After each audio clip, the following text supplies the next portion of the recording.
Trump says Dems should be careful with lawfare because it comes back to bite. And that's true. What happens if Republicans, which they will never do because we know the soft Republicans that we got in government, they just follow along with the Democrats anyway. But imagine if the Republicans do what do to Democrats what the Democrats are doing to them with using lawfare, using the law against them, intimidating people over bogus charges. Imagine that. So we're gonna talk a little bit about that. But before we get started, go ahead and hit that like button, share this out so we can get this information out there. Subscribe if you're not already a subscriber, and hit that alarm bell so you know when I'm putting out new stuff. Also, check out my link tree in the description. It has a link to my Patreon. That's where I talk about things I can't talk about here. There's also a link to my Instagram and my merch store. Also, check out jjthepsychotherapist.com for news as well. All right. Let's talk about this news. Now, this comes from Infowars.com. Colleen McBreen, and she reports that President Donald Trump on Thursday told Newsmax host Greg Kelly why he did not have his administration prosecute Hillary Clinton and what he'll do if reelected. And that was a great question because I was wondering the same thing. Why didn't he go after Hillary corrupt self? But speaking of not prosecute, well, I'm not gonna read that. I'm just gonna play the clip here. Here we go. We'll grab my headphones. Let's hear what we have to say. It's just awfully good that someone with the temperament of Donald Trump is not in charge of the law in our country. Yeah, because you'd be in jail. Secretary Clinton. We all remember that. I think you locked up the election with that moment, but you didn't follow through on that, yet they are trying to put you in jail. No, my question is, you were asked about that. You said, look, these are good people. I don't want to hurt them. And I kind of thought that was a very honorable thing to say.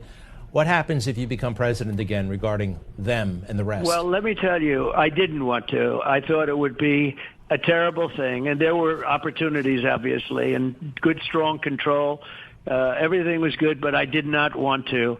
And I thought it would be a terrible thing for our country. They don't care. These people are radical lunatics. They don't care. And they have to be very careful with what they're doing because it comes back to bite. And you're right about it. I had putting her, that would have been a horrible thing to do, I thought. But they don't mind doing it. And you're talking president, not, look, the wife of Bill Clinton would not have been a nice thing to do.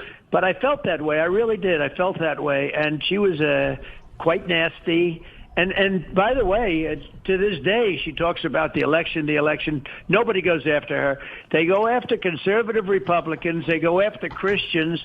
I mean, it's going to be a lot different out there. And I tell the Republicans, and I think I'm having an impact, a big impact, I tell them you better start fighting because, you're not going to have anything left if you don't. And we have some great people. You know them. They're on your show a lot. We have some great Republicans, but they're realizing they're going to have to get tougher, and they will. It's happening. One more thing. Listen, it I looks don't think like, they'll get from the outside. I disagree with Trump on them getting tougher. Look at them. They signed the bill to give $95 billion to foreign countries and not secure our border. Still. So I don't think they'll fight for us. They don't care. They are all globalists. We thought Speaker Johnson was going to be different. He's no different. Again, handing out money to these foreign countries while normal Americans are suffering here with the economy and inflation and stuff like that. These Republicans are soft. I don't think they're going to fight. But that's why we like Trump, though, because Trump is a fighter. Outside looking in, you still have the momentum, these amazing moments that you're having in the city with the hard hats, the bodega. Behind the scenes, though, I mean, you are caught up in this trial. Is that starting to take its toll? Campaign operations, all these things that you have to do. Are you able to do them? I guess you're not. How are you going to kind of get around that? Would I prefer not having to do them? Yes. It may very well be having a positive impact on the polls because the people see it's a scheme. It's a scam. Alvin Bragg is backed by Soros. Letitia James, her whole campaign was, I'll get Trump.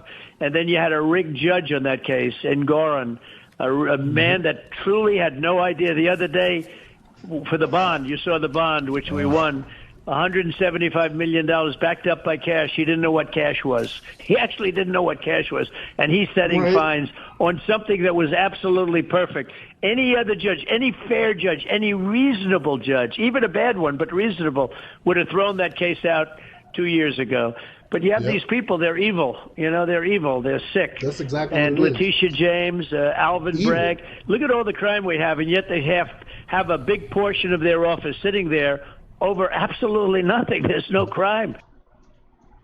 All facts. All facts. All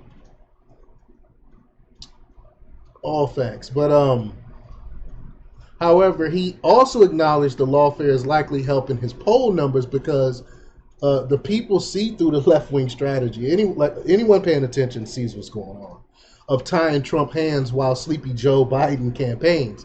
Trump said, but if you have these people, they're evil. You know, they're evil. They're sick. And again, I agree with that. But entering the courthouse NYC on Friday, Trump wished his wife Melania, I can never say her name right. You know, y'all know I kill people names.